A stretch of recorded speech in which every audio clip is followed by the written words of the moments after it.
Welcome to the Connectfulness Practice Podcast. Here we settle into the murky, tangled, and freaking hard parts of life to restore our relationship with the self so it can ripple out to the people we love, the work we do, and the world around us. We can't fix what's wrong if we can't talk about it. We can't move the conversation forward if we're not willing to be real about where we are now. And unless we push the edges of what it means to connect, nothing will ever change. I'm your host, Rebecca Wong. Every month, I invite a fabulous big thinking guest to join me to talk about what it means to be human together. We'll have deep conversations about the big stuff, life, love, and legacy, and how you can foster connection for yourself. Let's start to reconnect the world, one conversation at a time. The information on this podcast is not a substitute for help from a licensed mental health professional. Hello and welcome back to the Connectfulness Practice Podcast. Today I'm here with Cyndi Darnell. Cyndi is an internationally renowned sex and relationship therapist originally from Australia, now based in New York City. Her approach spans the clinical to the esoteric. Her academic work is published in many peer-reviewed journals, and her work in adult sex and relationship education has been published in media outlets globally. She's spearheading progressive sex and relationship seminars and workshops for adults and clinicians that deeply change people's lives. In 2015, she released the Atlas of Erotic Anatomy and Arousal, a pioneering educational video series designed to give upfront adult information about sex, the body, and most importantly, pleasure. She teaches sexuality and embodiment workshops annually at the Omega Institute in New York, and she's a longtime team member and teaching partner of Barbara Corrales' Urban Tantra Professional Training Program. She's currently working on her first book, exploring the fusion of the mind, body, and heart in enhancing and exploring libido and desire. She counsels individuals, couples, and polycules. She sees clients face-to-face in New York City and globally via video online. She produces training for professionals on sex and the human condition and offers insight into the quandaries of the erotic to transform fear into freedom. Cyndi makes talking about sex so much fun. We're going to be talking about subjects like erotic self care and developing a practice of talking about sex. Ultimately, it's my hope that listening to this conversation inspires you to come back to the body, because that's where the wisdom is. Today's episode is brought to you by the Signature Heart and Soul Business Retreat. Your signature is the work that you're known for, your most important message, your unique contribution to the world. You've tried all the business blueprints and you've had it with all those business gurus. This is permission to break the rules. We'll lead you into finding your own answers, because your signature is also about the way that you do business, not the way that everyone else does it. Before you can expand, you've got to cleanse and simplify and make space for your next vision. Let's try slowing down so that you can discover your single focus. Set aside the time to leave your routine, play, get grounded, and rest in a beautiful place. We'll help you remember who you are at your highest self. Let go of what's no longer working. Work through fears and mental blocks and listen to the wisest, most grounded parts of you. You'll also have an opportunity to mastermind with other powerful entrepreneurs. And it doesn't end when the retreat's over. After the retreat, we're offering you 6 months of online masterminding sessions. Come gather with a group of powerful entrepreneurs for a transformation of your business and your life. The Signature Retreat is led by Annie Schusler and myself, Rebecca Wong. We'll be meeting in Phoenicia, New York at Menlo Resort from April 25th to 28th, 2019. Learn more at connectfulness.com/signature-retreat. There's also a link in our show notes. Welcome back to the Connectfulness Practice Podcast. I'm here with my friend and colleague, Cyndi Darnell, sex and relationship therapist. Welcome, Cyndi. Thanks, Rebecca. It's good to see you again. It's always good to see you. So I am going to do things a little bit differently than I've done them before. And I have this new question for you that I just want to lead into the podcast with. Mm-hmm.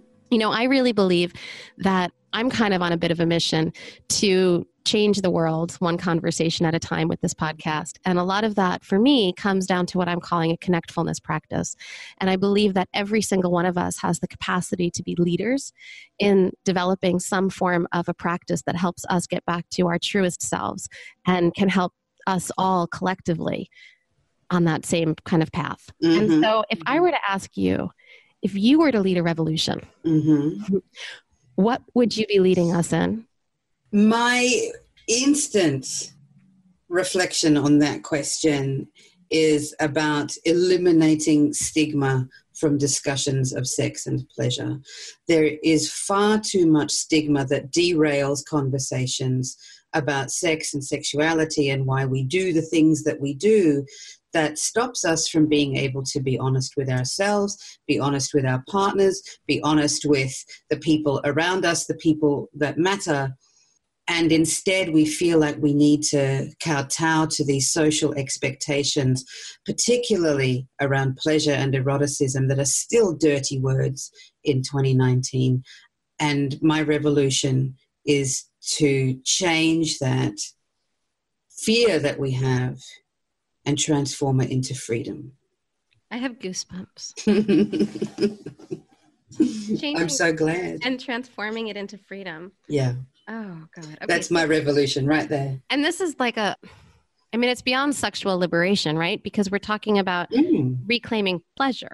Absolutely. And I think when folks talk about the sexual revolution of the 60s, which was definitely a thing, and things certainly changed in that period, it's not that it didn't, but what has happened, the advent of the contraceptive pill and various kinds of other contraceptive interventions, which are all great, but the vast majority of them really do not speak to pleasure, particularly not to women's pleasure.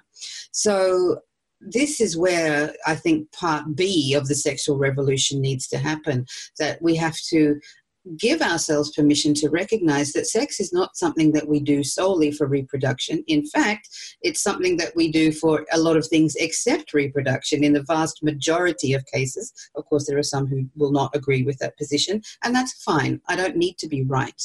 But what I am interested in is providing an opportunity for folks to have conversations about pleasure that actually center what their personal motivation is. Why do I have sex? And why do I have sex with this person in particular? And I think, sometimes, and I'm sure you would have seen this in your couple sessions, when folks have a discrepancy around sex in their relationship, around pleasure or frequency or all of the things that sex can be a problem in intimate relationships. One of the biggest things, one of the most frequently occurring things that I encounter is this insistence that, well, my motivation for sex is XYZ and yours needs to be the same as mine, because if your motivation is not the same as my motivation, then we're not going to have a sexually compatible relationship. And I call BS on that. That is absolutely not true. You can be motivated by whatever you like. It might be love, it might be lust, it might be, finances, it might be because you're bored. It doesn't really matter what your motivation is, but giving yourself permission to own it and recognizing that your partner's motivation may be different to yours, but it doesn't cancel yours out and it doesn't cancel theirs out. You can still find an agreement place in the middle where you can go, well, my motivation is love and my motivation is horniness. Fine. No problem at all. That's okay. And often when I'm working with couples who'll say, but I want you to want it in the same way that I want it. My question to them is always why? What would that change? What would that tell you? What's the story that you're hanging on to that says your motivation has to be the same as mine? So this is also part of the permission granting and the freedom to feel and be what you are without feeling like you've got to corral yourself into being exactly the same as your partner. Chances are, you're never going to be the same, You're never going to be the same as your partner. And I love where you're going with this. And you're asking the question, why? What's the story that you're holding on to here? Exactly. Right? Because it's often, I find in many areas of our life, and I don't think eroticism is any different, it's those stories that hold us back from something. Mm-hmm. Absolutely true. And this is part of my training in Australia was in narrative therapy. One of my degrees is a master's level degree in narrative therapy, which is very much about storytelling. And I guess for folks who are listening, they might be thinking narrative, like telling child stories. And no, actually, well, yes, sometimes, but not in the context that I use it. But it's rather what we believe our problem is. So my problem is that you don't want sex for the same reasons that I want them. And in order for that to change, you have to be on the same page as me. So we believe that that's the truth. I'm not going to be satisfied until you want what I want. Now, this is a story that's only going to cause pain for the person who's having it, me, and also for my potential partner, because there's pressure on both sides. They have to change in order to please me. And if they don't do the work, then nothing's going to happen. And that's really a no-win situation. This is the type of story that I hear a lot in my office, where someone says they're not doing it right and the other one says I can never do it right. Yes, exactly. And so this applies in, love and communication context as well as sex context. And I think for the purposes of clarity for the listeners, to recognize that certainly when I speak about sex, I see sex and love as quite distinct things. They're certainly complementary. They go together. I will describe it as red wine and chocolate. Can you distinctify it for us? Can you show us how you see them differently? Because love is about an emotional and social experience that doesn't necessarily have to lead to sex. So you can, you love your friends, but you don't necessarily having sex with them. You can love your family members and, you're probably not having sex with them. So the fact that we tend to particularly associate romantic love with sex. But the truth is, and again, I'm sure you see this and folks listening experience this, in long-term romantic relationships, sex changes over time. So the love may be consistent in various forms, but the sex will most definitely change over time. And this is not because you have fallen out of love with your partner. It's because sex by its nature is more like water than it is like stone. I think we tend to think of sex as being this monolith and that it's always going to be like this. So, I like this kind of sex and I'm always going to like it and that's how it's always been and that's how it's always going to be. And that may be true. However, over time, when you allow yourself to experience different kinds of maybe sex practices or different ideas around sex, you might find that your palate changes in the same way that you will not only want to eat the same meal all the time. If you've never had Indonesian food, you can't necessarily say with any conviction whether or not you like it or you don't like it. And then there's so many different types within that category. So being able to recognize that our sexuality is fluid, it's like water, it will change over time. The more we learn about ourselves, the more we experience ourselves, the more we understand our motivations, the more we can bring that to a relationship to enhance the love. But even if it's not about love, that sex in itself, pleasure in itself, eroticism in itself is a perfectly reasonable and valid reason for engaging with another human. It doesn't have to be about love. I'm sure there are people listening who are perhaps single and going on Tinder dates and whatever and having a very sort of rich and visceral sex life with people that they don't love. Hopefully they like them, but they don't necessarily love them. And you're still entitled to a wonderfully delicious, rich sex life, whether you are in love with somebody or somebody loves you or not. It can go together, like I was saying about the chocolate and the red wine. They complement each other beautifully, but you don't have to have them both together to be able to get the enjoyment from them. How do you help people rediscover and unlock and liberate that sense of freedom and those places of pleasure that might be really tied up, whether we're talking about a couple that's been together for a long time and is locked in a particular way, or a single person who just hasn't really stepped into that part of themselves and claimed that pleasure? How do you help people with that? I guess in the initial stages, there has to be some internally generated motivation. It's not something that I think folks should do because I say. If you're just doing it because Cyndi says, that's probably going to be an unsustainable reason. If you're just doing it because your partner says you should, that's probably going to be an unsustainable reason. So in the very initial stages, finding why you want things to change, why do you want stuff sexually to be different, is probably one of the core questions that I use as a sex therapist, because the answer to that question will determine your satisfaction moving forward. If you don't know why you're doing something, anything at all, it's very, very hard to stay motivated, particularly when things get a bit tricky. I often use the example of picking up a new exercise regime. If you wake up on a cold morning and you look outside and it's snowing or it's grey and whatever, and you think, the last thing I want to do is put on my sweatpants and my shoes and head to the gym. And so you have two options at that point. You can either stay in bed and turn the alarm off and get an extra half hour of sleep, which is perfectly fine, or you can say, no, I'm going to get up, I'm going to put my shoes on, and I'm going to go to the gym not because I like walking around in the cold, but because I know that when I get to the gym and I'm doing my thing, I'm going to feel really, really good about it. But the point of getting from A to B maybe doesn't feel so great. But the point of getting from A to C, that's where the motivation is. And so sex and developing a new relationship with sexuality and eroticism and pleasure can be similar. There will be road bumps along the way. There always are. And that's part of it, because it's never completely smooth sailing, no matter how much the Hollywood films like us to believe that it is. It's not. But that doesn't mean it should be awful. There's obviously signposts where you do need to stop and reorient or take a break and all of that sort of stuff. So I'm not saying sex at all costs in spite of yourself. No. But sex as an opportunity to live a more kind of visceral and colorful life.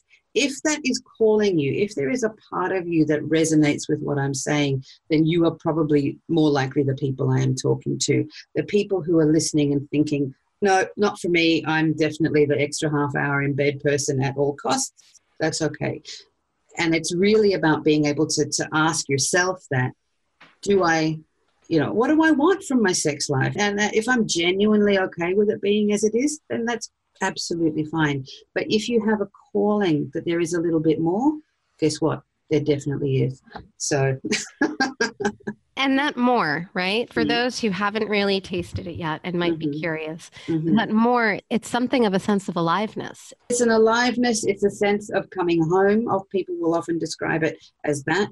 It will be a sense of familiarity that almost on a spiritual level, it's like I've known this feeling before, but it's not from anything of my lived experience in this life.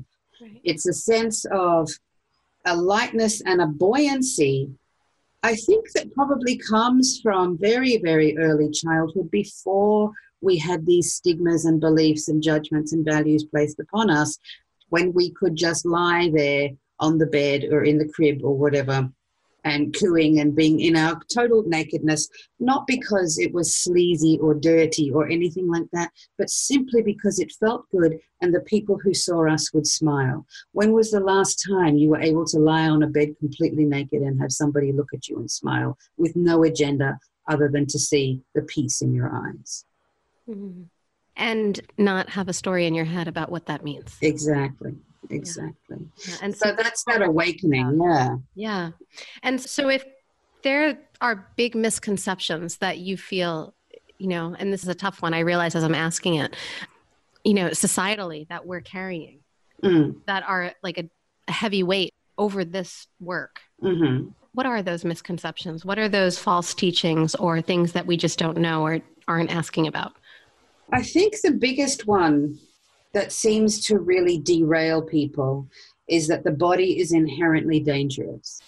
The belief that the intellect is superior and that anything that happens below the neck is somehow inferior, that our lived experience, that our visceral knowledge is somehow secondary to what science says or to what scripture says or to any of these things, that the body is not to be trusted because there is some other source that knows what our body needs, or what we need rather, better than we do. And that tendency to split the mind from the body as a form of self-preservation, for some folks, it's a matter of survival. Part of being accepted in a society that's quite sort of anti-sex is bowing down to these ideas that the intellect is superior, logic is superior, and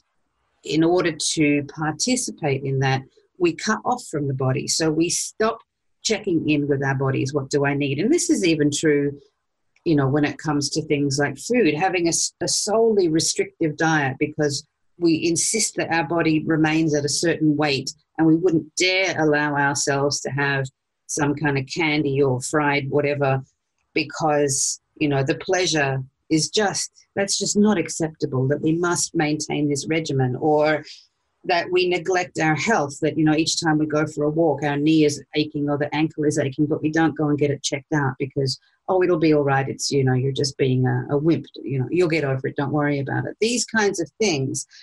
And I understand where that comes from. In our culture, we are rewarded exponentially for logic, running a business, working, doing the things that we do. We are rewarded for how logical we are. We're generally not rewarded for how sensitive we are. So it's a real contrast there, culturally and socially.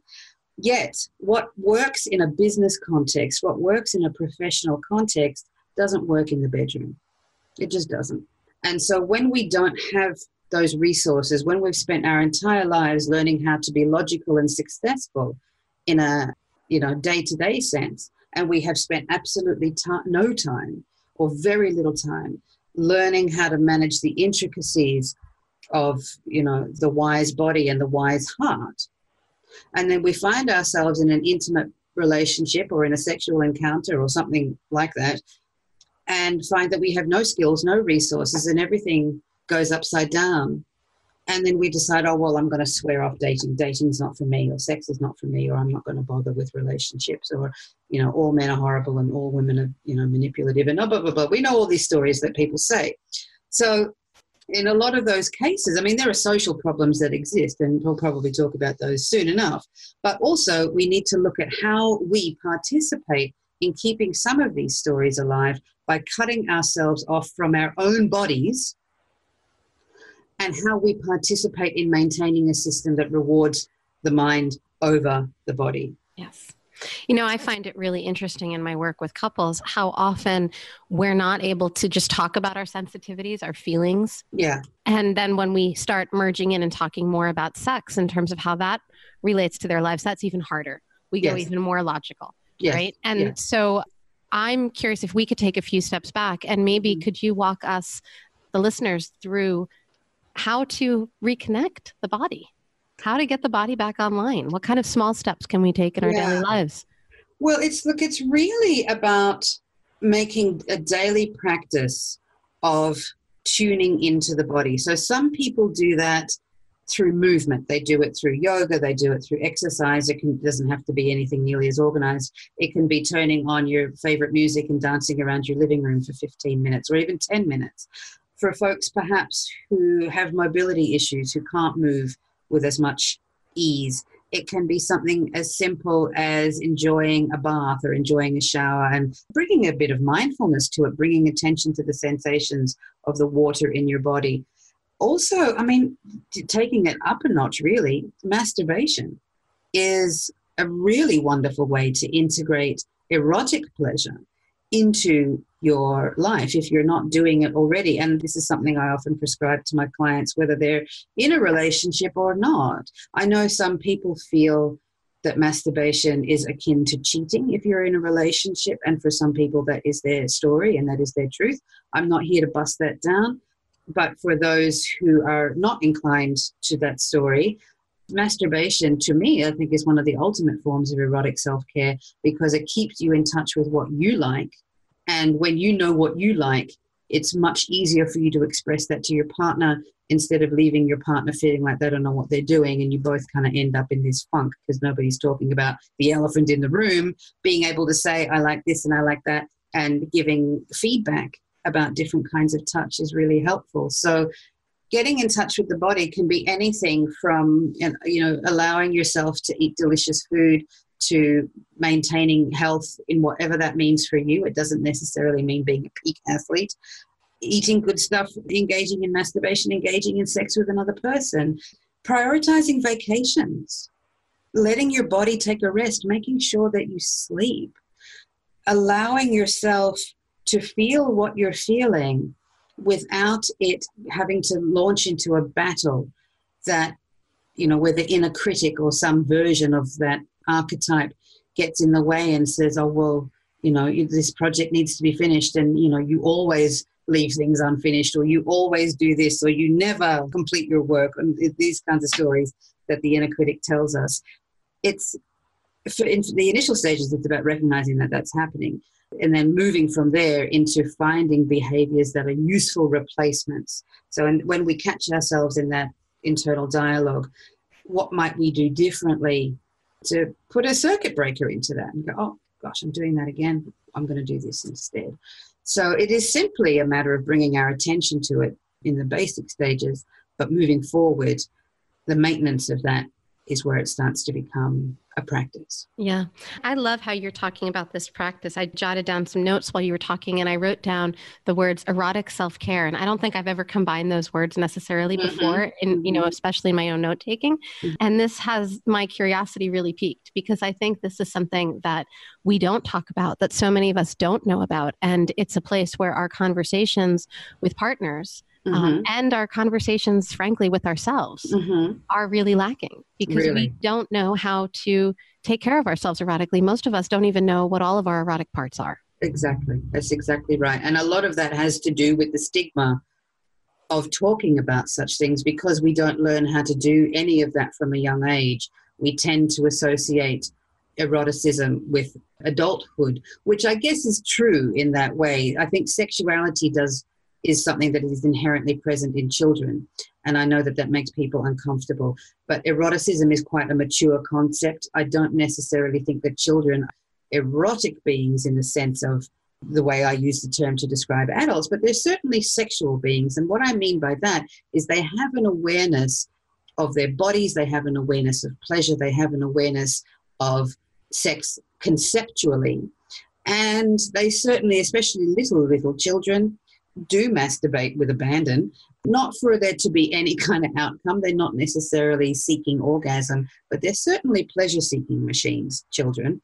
And I think as we age, we forget that. It's a form of self-soothing from a young age. I mean, so there's ultrasounds, showing pictures of babies' fetuses in the womb masturbating. Like it's just what we do. Yeah. It's what we do.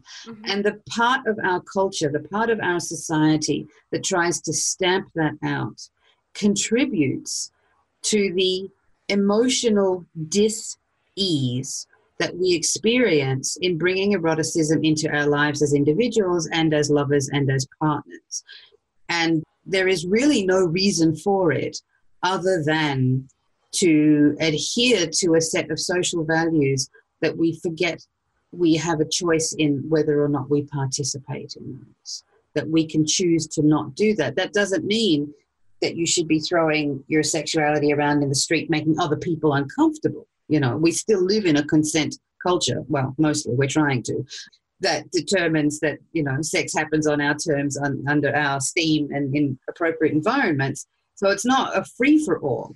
But when we learn to trust ourselves, then we can trust other people. But while everybody's too scared to talk about this stuff and everyone's like, no, we just can't have sex at all and just block it all out, it just leads to everybody's misery. It strikes me right now that, in this culture, we're used to a form of sex education where we're talking about like abstinence. And then we start adding in things like, okay, well, maybe it's not all about abstinence, but what we really need to talk about is consent. And we're still missing a few really critical pillars there. We're not talking about things like pleasure or erotic intelligence or, knowing what are your body parts beyond the reproductive system. Yes, exactly. And I think one of the crucial things that is missing from a lot of consent conversations is the simplification. And I think, a couple of years ago, there was that tea and consent video going around. Do you remember seeing that? And a lot of people were like, yeah, this is the revolution we were looking for. And it was good. However, one of the things that one of my colleagues in England, Justin Hancock, pointed out about that tea and consent video was the fact that the assumption was everybody wants tea, that Of course, you don't have tea when you're passed out, and we know that they're using tea as the metaphor for sex, but there was no mention about the fact that there's different kinds of tea. Do you want to have milk and sugar in your tea? Do you want lemon? Do you want caffeinated tea? Do you want decaffeinated tea? Do you want herbal tea? Do you want black tea, white tea, green tea? Like, none of that. And this really is a useful metaphor for sex that tea and consent video completely omitted, was the assumption that, of course, everybody likes tea. But there was no discussion of how do you like your tea and what kind of tea do you like, or would you prefer coffee? Would you prefer water? There was none of that. Do you like it hot or do you like it cold? Exactly. Do you like ice cubes in your tea? Do you want a straw? Like, so I think when we get into an oversimplification of consent being yes and no, we are really, really missing the crucial element of consent, which might be, would you like to have sex with me? Yes or no? Okay, that initiates the conversation. But the real question is, what kind of sex do you like? Yeah. And how do we have that conversation if we don't even know what we like? Precisely. This is where the wheels start to come off for a lot of people, because they can get down with basic consent. Do you want to have sex with me? Yes or no? I think most folks are okay with that part. It's when we start getting into the detail and I like this, but not like this, and then the faster and the slower and the blah, blah, blah, blah, blah. And the reason I think that a lot of people struggle with that part is either they don't know for themselves, they feel icky saying it, or they don't want to offend their partner to say, I like this instead of that, or I like faster or slower, or, it doesn't feel great when you're using your penis. I prefer that you use a toy. And then sometimes people can be like, oh, you don't like my penis? What? You don't like me? Well, now we have to get divorced. And it's this slippery slope of stuff that's not, all it is actually that doesn't make me come, but that does. It's not personal. I'm telling you because I want to keep being in this thing with you. So. and this is where you decompartmentalize love. Yes. And sex. Exactly. So not wanting a particular sex act with your partner because, and being able to share that with them, you share that with them because you care about them. Whether it's a one-night stand or a 15-year marriage, still being able to have that kind of conversation, that facilitates intimacy. For sure. Does it facilitate love?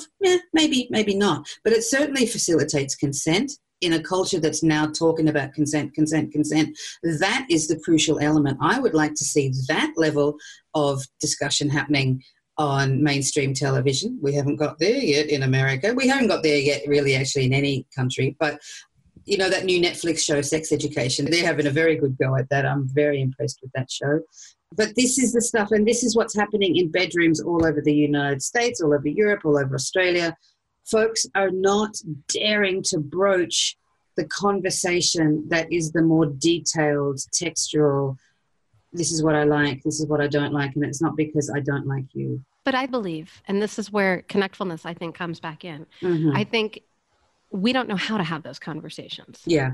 Right? And just like those stories that we were talking about before about what we think we can do and we don't bother to ask the question and go deeper and why, this is one of those types of conversations. When things get awkward, when things get uncomfortable, we don't know how to have difficult conversations and stay connected in the process of it. Exactly. That's exactly right. Yeah. And it's a practice. You got to learn how to do it. And the only way to get used to talking about sex and not losing your mind is to practice talking about sex. And not losing your mind. And not losing your mind. Both take practice. So, Cyndi, can we back up like a whole bunch? Mm-hmm. Can you talk to us a little bit about how you got started in this work? Like, what's your story? So I got into this when I was in my very early 20s. I was lucky enough to attend back then they were called erotic awakening classes, and they were run by a friend of mine who lives in New York, actually, called Barbara Carellas. And she, in the 90s, spent a lot of time in Australia teaching people how to have sex, basically. And so I was attending these erotic awakening classes, which really were a mix of Tantra and something that's since now become sexological bodywork, which is a form of erotic massage, basically, that is done either by a professional practitioner or you can learn how to do it just to do it to your partners.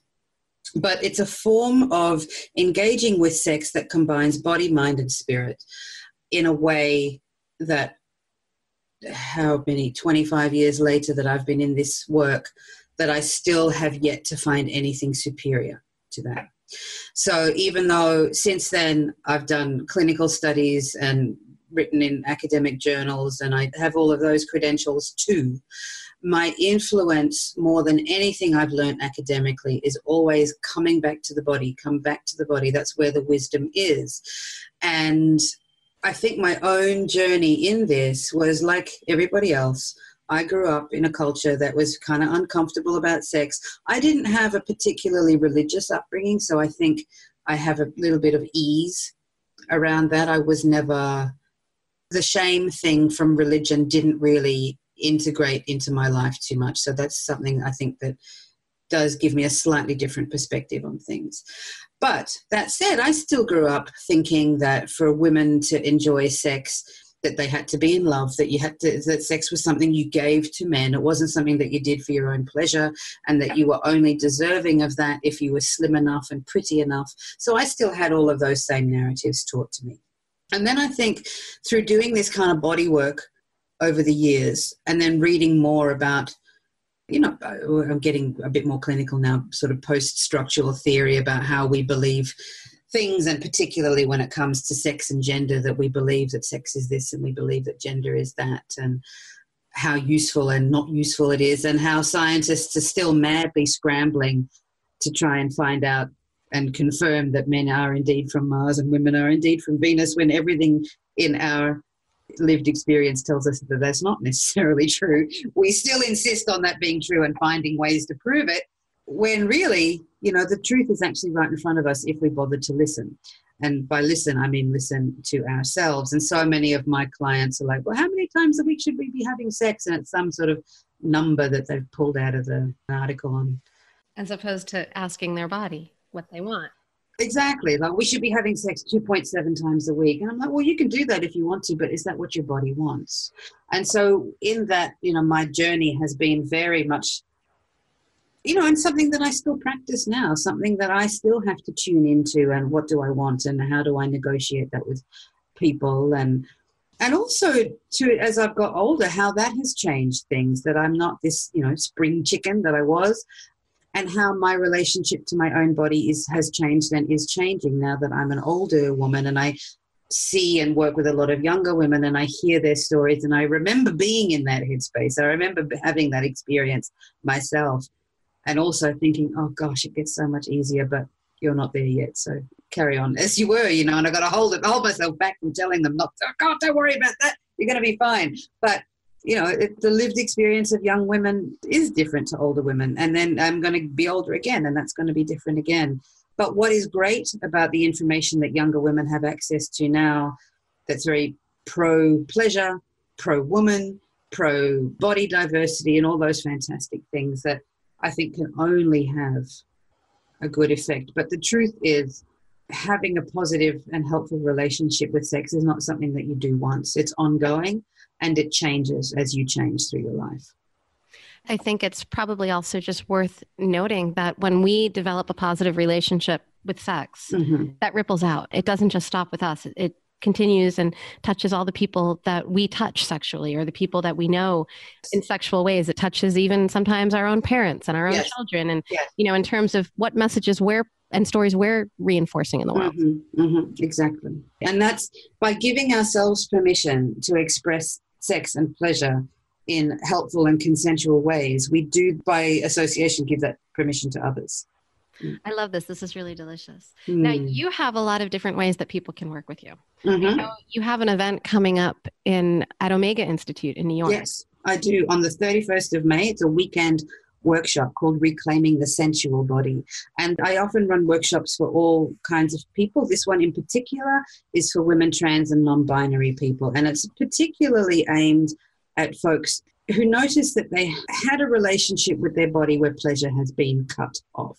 So it's not necessarily about healing from trauma explicitly, but it is about recognizing that for the vast majority of us, I'd probably go so far as to say all of us, in order to be accepted by society, part of the price of admission is that we have had to cut off from our bodies in some way, shape or form, particularly around pleasure.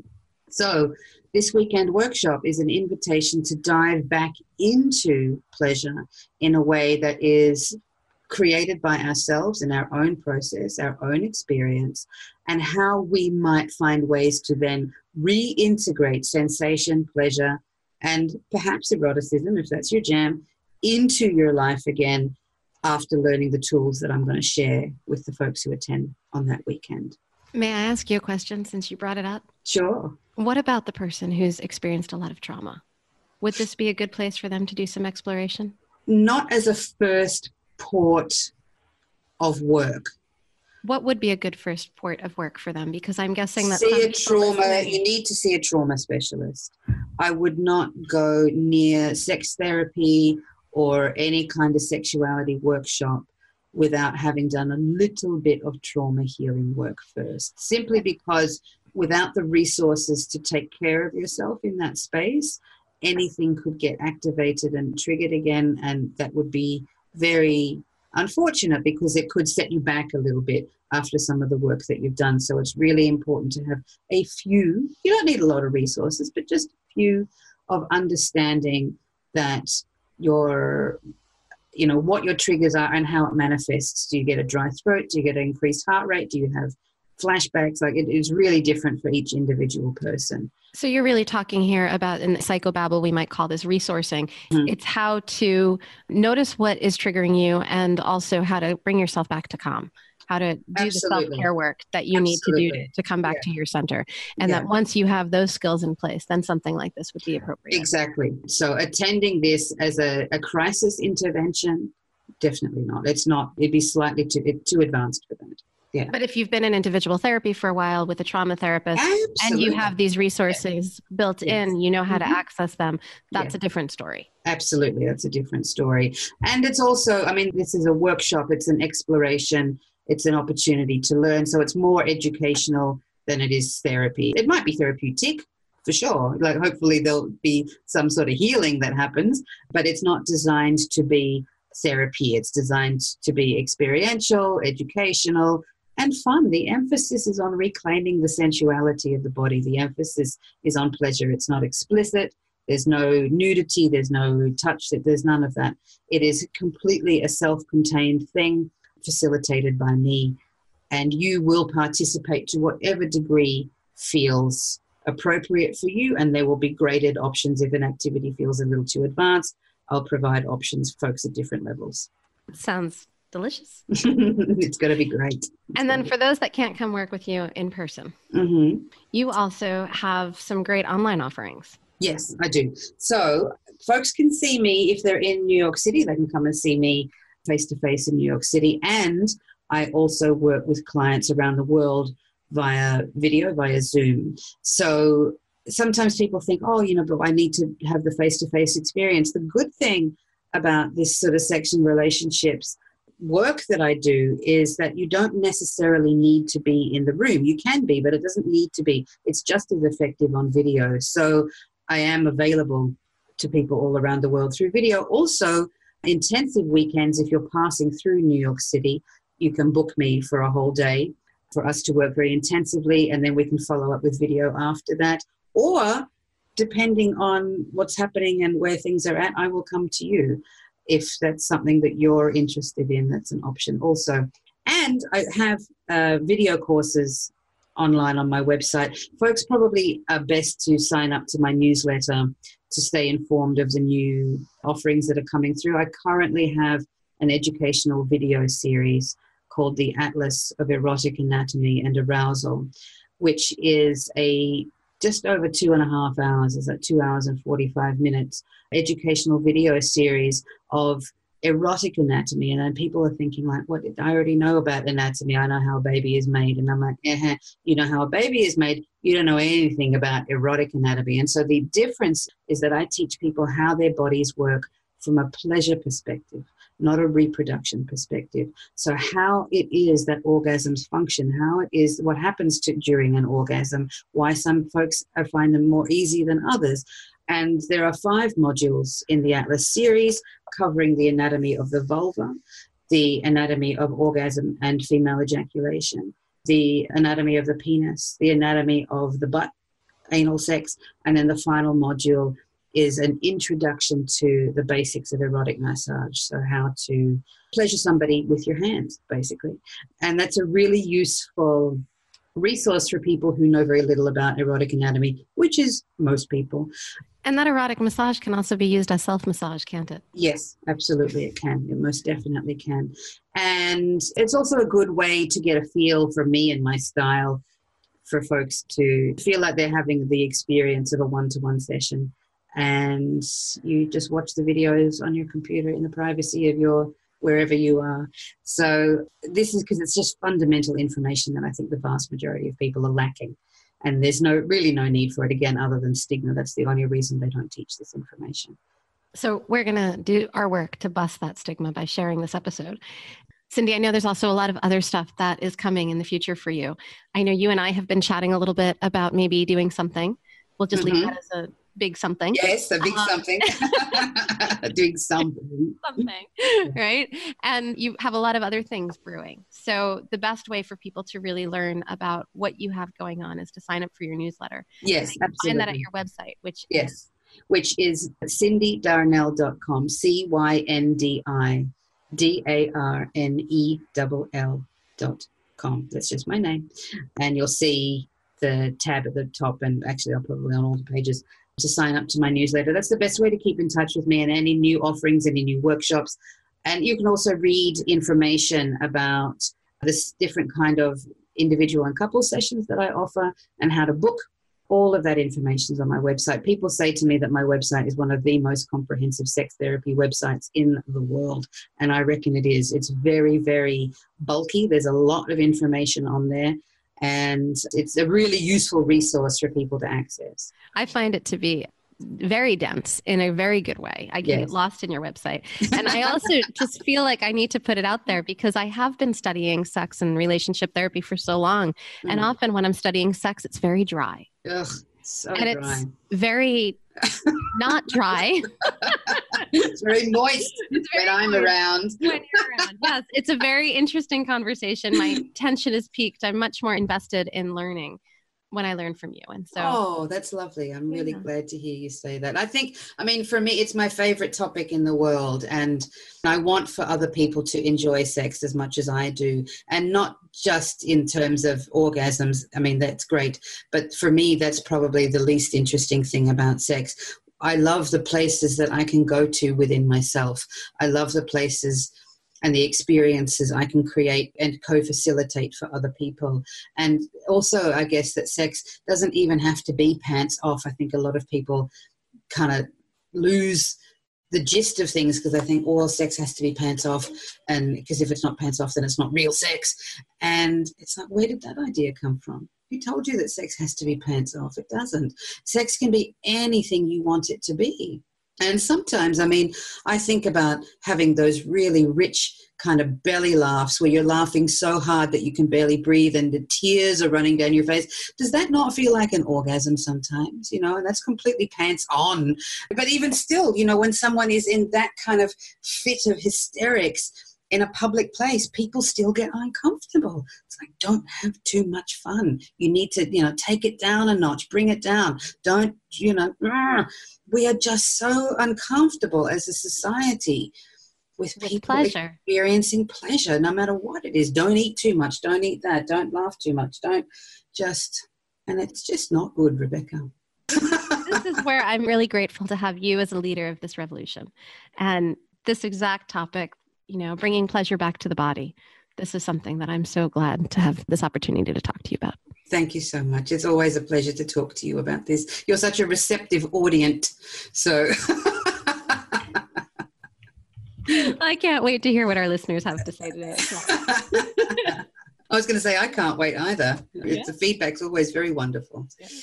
The last time I had you on, I got a lot of rave reviews. So. Oh, I'm so glad. Yeah, I mean, this is a subject I can talk about forever. And that's the thing, 25 years in, I'm still not bored yet. I get bored very easily, but I'm not bored with this. All right, here's one more question for you. What's the latest thing that you've learned that has surprised you? Where is there still space for you to learn? 25 years in. Oh, that's a good question. What have I learned recently that I didn't know? I guess It's funny. The latest thing I've been thinking about, I have keeping my back strong so I don't get fatigued during sex. But this is as an older person. I didn't used to have to worry about that. And now, because I've gained a little bit of weight, I guess, in the last couple of years, and I have particularly large bosoms, which is not, I'm not advertising, it's just a fact. And those two things combined mean that I have to pay more attention to my back in order to be able to engage in sex practices, even solo practices, where I don't hurt myself, because I can really throw my back out remarkably easily, which is the thing about getting older, you know, which people don't necessarily tell you, that back health is good for sex. So that's my current learning, is why keeping my back healthy is good for my sex life. I love it. I mean, it brings a whole other layer to this idea of erotic self-care. Exactly. Right? Exactly. And how this erotic self-care is also caring for the whole of us, right? It's bringing us back into our body. And if it weren't for this erotic awareness, you might not be tuning into the needs of your back. Well, and this is also the thing, because, you know, we can sort of say, oh, well, you know, I can't have sex because I've got a bad back, or I can't have sex because I've got bad knees. And that may be true for some people. Absolutely. I'm not saying that it's not true. But it's also about recognizing when you're just telling yourself a story, and when it is actually a biological impossibility. So in my case, I could just say, oh, well, I can't anymore because my knees and my back and my blah and my blah. But your why wouldn't let you do that. No, not mine. Hell no. So it's like, all right, well, in order for me to be able to maintain what I need to maintain, and also to block out that narrative about, well, you're too fat for sex now, which I don't believe is true anyway. But, you know, there may be people, particularly women, I think, and men too, listening, who are like, oh, well, you know, I've got a big tummy now, or my butt's too big, or my thighs rubbed together, or, you know, this and that and this and that. Therefore, I can't have sex until I've lost 30 pounds.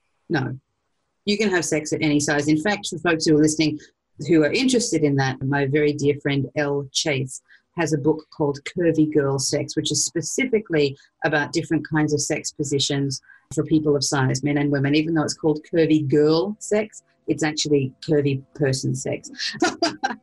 And it's a great resource for people whose size they feel gets in the way, and how to be able to have pleasurable erotic experiences that are not size dependent. So in my case, it's about taking a leaf out of her book in some cases, and also making sure I take care of my back. It's working. It feels great. So it's all fun. I really love it. Thank you for sharing yourself with us. Oh, you're very welcome. My pleasure. Once again, today's episode was brought to you by the Signature Retreat. Dive deeper into the work that you're the most known for, to develop your most important message, and to really refine your most important contribution in the world. It will be held from April 25th to 28th, 2019 at Menla Resort in Phoenicia, New York, hosted by myself, Rebecca Wong, and Annie Schusler. You can learn more at connectfulness.com/signature-retreat. There's a link in our show notes. And Cyndi and I also wanted to offer you something special. Watch our Instagram feeds the week of March 25th, 2019. We're going to be hosting a special giveaway that you're not going to want to miss. You can follow me on Instagram at Connectfulness. You can find Cyndi on Instagram at Cyndi, CYNDI_Darnell, DARNEL. We'll have links to both of our accounts in the show notes. I also wanted to let you know a little bit more about how you can work with me. I maintain my relationship therapy practice in New York, and I also run intensive couples retreat experiences. You can learn more about both at connectfulness.com. You can also join my Connectfulness community. It's a virtual community and it's totally free. That's at connectfulness.com/community.